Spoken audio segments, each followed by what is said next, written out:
Ci sono anche 3 agrigentini tra i 16 indagati nell'inchiesta della Procura di Caltanissetta sul fenomeno del caporalato, lavoratori stranieri ma anche italiani costretti a lavorare nei campi tra la provincia di Agrigento e Caltanissetta anche per 30 euro al giorno in condizioni di sicurezza igienico-sanitaria al limite.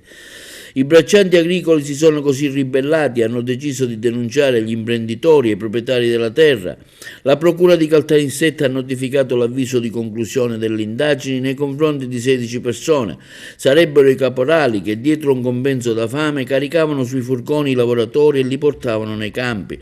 L'inchiesta è stata coordinata dai pubblici ministeri Chiara Benfante e Massimo Tririfò. Tra gli indagati compaiono anche 3 agrigentini, Domenico Lauricella di 57 anni, Giuseppe Sortino di 44 e Felice Sortino di 48 anni.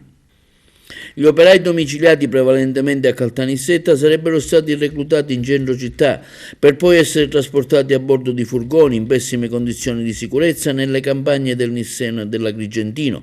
Le intercettazioni delle conversazioni telefoniche degli indagati hanno consentito di appurare che gli intermediari intrattenevano frequenti contatti con gli imprenditori proprietari terrieri per cui necessitavano il compenso da corrispondere loro. I caporali poi trattenevano una parte del salario già inferiore al salario minimo fissato dai contratti collettivi di categoria o comunque sproporzionato rispetto alla quantità e qualità del lavoro prestato, da loro stessi consegnato ai braccianti. Si è accertata inoltre la sussistenza degli altri indici di sfruttamento contemplati dalla norma penale in materia di orario di lavoro, riposi, ferie e malattia.